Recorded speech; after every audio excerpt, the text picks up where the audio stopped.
asking me the time, and I checked the clock. 2 minutes to 3.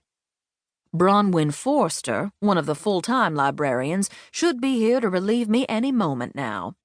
Sure enough, when I looked toward the area where the offices were, I saw her emerge from the doorway and head toward us. After we greeted her and she and I exchanged places, Diesel stayed with Bronwyn while I went to gather my things. He had to be sure to get his full quota of rubs on the head and under the chin before we left. Bronwyn, like the other staff and many of the patrons, never hesitated to oblige him. No wonder he loved coming to work with me. Back at the desk again, I spoke to Bronwyn. "Would you mind keeping him with you for a minute? It's so hot outside, I want to get the car started and cooling off before I put him in it." Bronwyn gave me her habitual sweet smile. "Of course, Charlie. Diesel won't mind getting loved on for a couple more minutes." I heard a happy warble from behind the desk and knew Diesel would be content until I was ready to take him out. Back in a minute, then. I headed for the door. The second I stepped outside, the heat swarmed around me like a cloud of gnats. I could feel the sweat starting to form as I made my way through the parking lot to the far side where the staff usually parked. This morning I had found a spot beneath the largest tree that cast shade over the lot. That meant the inside of my car was a few degrees cooler than it might have been otherwise. I backed the car out and drove it around the lot to the closest spot to the front door. I left the engine running and went into the building to retrieve my cat. The moment I called, he came running around the desk toward me. I scooped him up in both arms and backed out the door, with one last farewell to Bronwyn.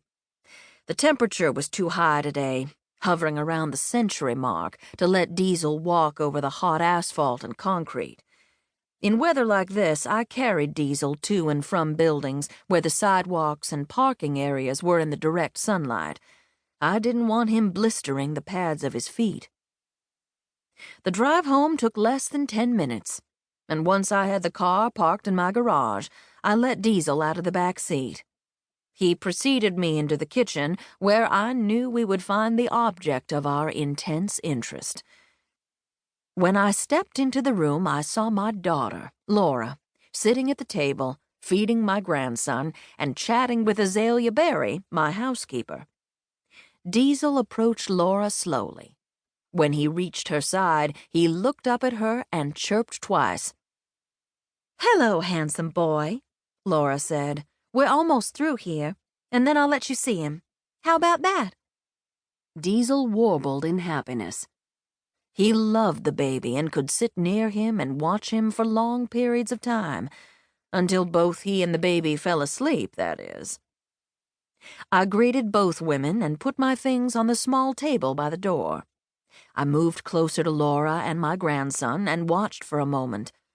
Then my vision blurred, and I had to slip my handkerchief out of my pocket to wipe my eyes. "How is young Master Charles Franklin Salisbury?" I asked, my voice husky. Laura laughed as she looked up at me. "Like his grandfather, always ready for a meal." Azalea chuckled at that.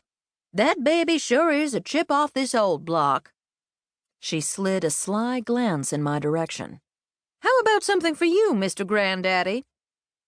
I grinned at the silly nickname Azalea gave me not long after baby Charlie was born. We were all giddy with happiness over the arrival of this child. I hated that his grandmother and his great-great-aunt weren't alive to see him, but I knew they were watching over him. I sometimes felt their presence here in the kitchen, like now, when a whisper of air passed my right ear.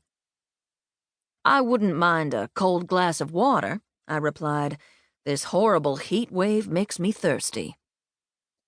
"I'm glad to hear you ask for water instead of a diet soda." Laura smiled at me. "You were drinking way too much of it. It's good that you've cut back."